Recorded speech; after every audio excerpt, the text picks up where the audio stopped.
Halo teman-teman semua, apa kabar nih? Semoga baik-baik saja ya. Selamat datang di simulasi tes kemampuan akademik bahasa Indonesia. Di video ini, kita akan berlatih soal-soal seru untuk menguji seberapa siap kalian menghadapi ujian nanti. Siapkan alat tulis kalian, buku catatan, dan tentunya semangat belajar yang tinggi ya. Yuk, kita belajar bersama. Muhammad Jailani Manjur. Mantap dengan hasil jujur. Sebelum kita lanjut, perhatikan teks fiksi berikut ini dulu ya, dengan seksama. Di sebuah desa, hiduplah seorang ayah, putri kandungnya bernama Bawang Putih, dan ibu tiri bersama putri tiri bernama Bawang Merah. Setelah ayah Bawang Putih meninggal, ibu tiri dan Bawang Merah menunjukkan watak aslinya. Bawang Putih diperlakukan seperti pembantu, sedangkan Bawang Merah dimanjakan. Bawang Putih menjalankan semua tugas dengan penuh kesabaran tanpa mengeluh sedikit pun. Suatu hari, ibu tiri menyuruh bawang putih mencuci pakaian di sungai. Tanpa disengaja, selendang kesayangan ibu tirinya hanyut. Bawang putih ketakutan. Ia pun mencari selendang itu hingga ke hulu sungai. Dan sampailah ia di rumah seorang nenek tua. Nenek itu mau mengembalikan selendang, asalkan bawang putih mau melayaninya selama beberapa hari. Bawang putih setuju dan melayani nenek itu dengan tulus hati. Setelah melayani dengan baik, nenek itu memberikan 2 labu. Satu besar, satu kecil sebagai hadiah. Bawang putih memilih labu kecil. Sesampainya di rumah, Bawang Merah dan ibunya marah melihat labu kecil. Namun, saat labu kecil itu dibelah, isinya penuh perhiasan emas dan permata. Melihat hal itu, Bawang Merah dan ibunya menjadi serakah dan langsung menuju ke sungai. Sekarang, coba perhatikan soal nomor 19. Soal pilihan ganda kompleks. Apa amanat dari cerita tersebut? Jawaban benar, lebih dari 1. A. Hadiah untuk yang baik dan tulus. B. Kerja keras untuk hidup makmur. C. Jangan jahat dan serakah. Jawabannya adalah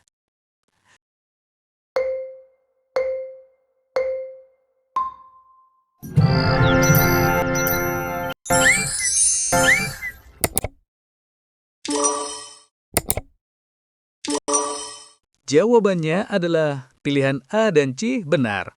Penjelasannya A benar karena bawang putih yang tulus mendapat hadiah. Dan C benar. Pesan moralnya adalah untuk tidak meniru ibu tiri dan bawang merah yang jahat atau serakah.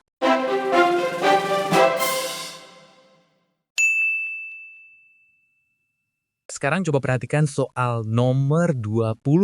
Soal pilihan ganda kompleks kategori berdasarkan cerita tersebut tentukan sesuai atau tidak sesuai untuk setiap pernyataan berikut. A. Ibu tiri dan bawang merah bersifat antagonis. B. Cerita awal sedih akhir bahagia untuk bawang putih. C. Cerita terjadi di hulu sungai jauh dari desa. Jawabannya adalah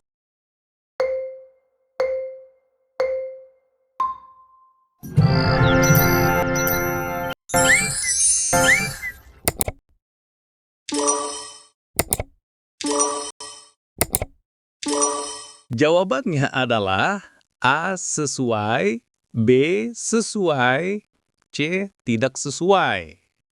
Penjelasannya adalah pernyataan A dan B sesuai. Pernyataan C tidak sesuai karena tempatnya di desa, sungai, dan rumah nenek, bukan hanya ulu-zungnya saja.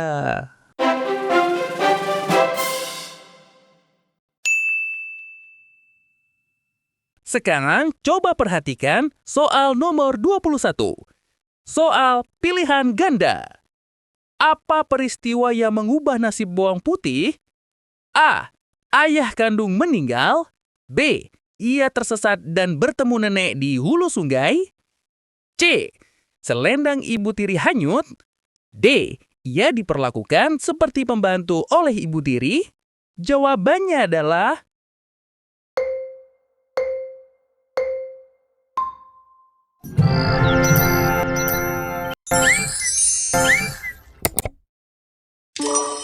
Jawabannya adalah B. Ia tersesat dan bertemu nenek tua di hulu sungai. Penjelasannya, peristiwa ini yaitu bertemu nenek tua yang menjadi titik balik dan mengubah nasib bawang putih karena ia mendapatkan hadiah labu berisi permata.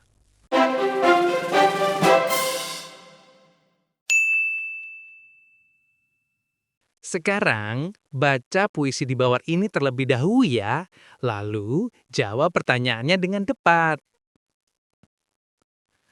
Dengan seluruh angkasa doaku, kupanjatkan lirih gelangitmu, keharibaan kasihmu, menyisih debu dunia.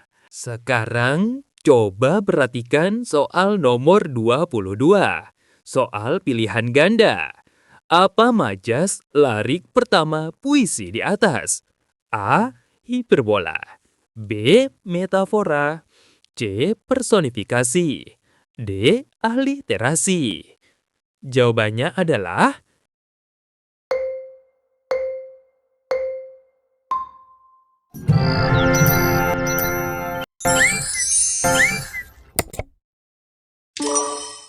Jawabannya adalah A. Hiperbola.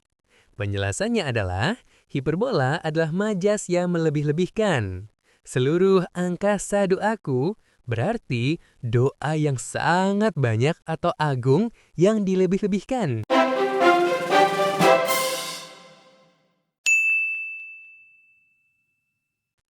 Sekarang coba perhatikan soal nomor 23. Soal pilihan ganda kompleks. Manakah pernyataan yang sesuai dengan puisi di atas? Pilihlah jawaban yang benar. Jawaban benar lebih dari satu. A. Puisi memakai kata bermakna konotatif.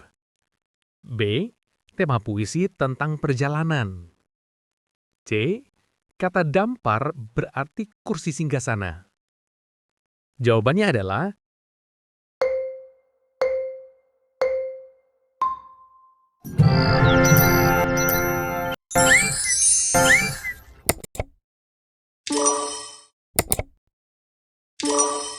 jawabannya adalah pilihan A, benar, dan C, benar. Penjelasannya adalah pernyataan A, benar, menggunakan kata konotatif atau kiasan seperti bersih jingkat dan dampar. Pernyataan B salah. Tema puisi adalah doa dan pengharapan.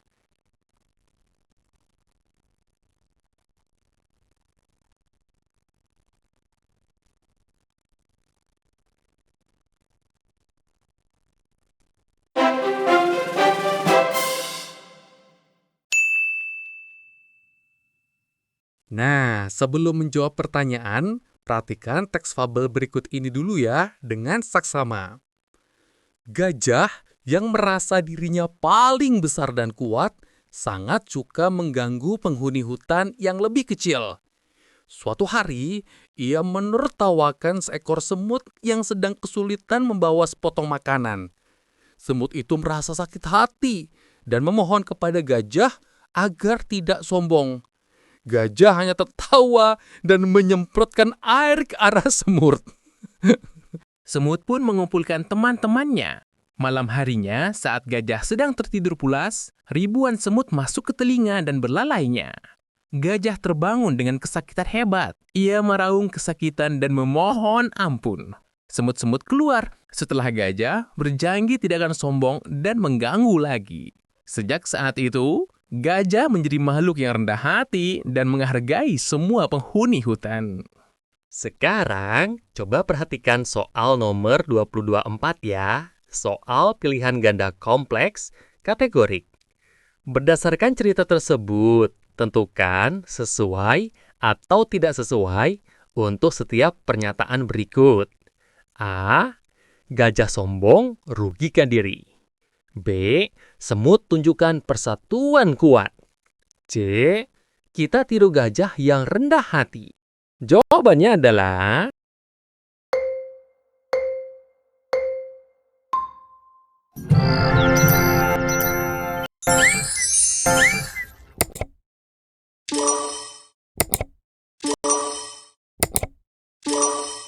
Jawabannya adalah A. Sesuai, B. Sesuai, C. Sesuai. Penjelasannya, pernyataan A sesuai. Gajah diserang karena sombong, merugikan diri sendiri. Pernyataan B sesuai. Semut yang kecil menang karena bersatu. Pernyataan C sesuai. Sikap rendah hati di akhir cerita adalah sikap yang patut diteladani.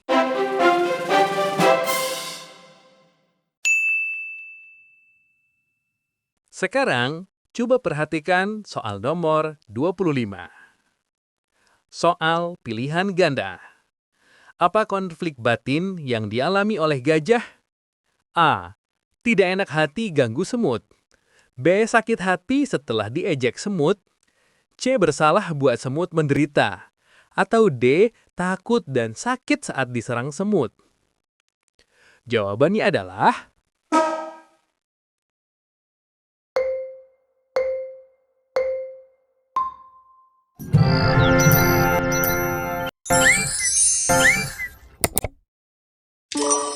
Jawabannya adalah D. Ketakutan dan rasa sakit saat diserang semut. Penjelasannya adalah konflik batin gajah yang tersurat adalah perasaan sangat sakit dan takut yang dialaminya saat diserang yang membuatnya meraung dan memohon ampun.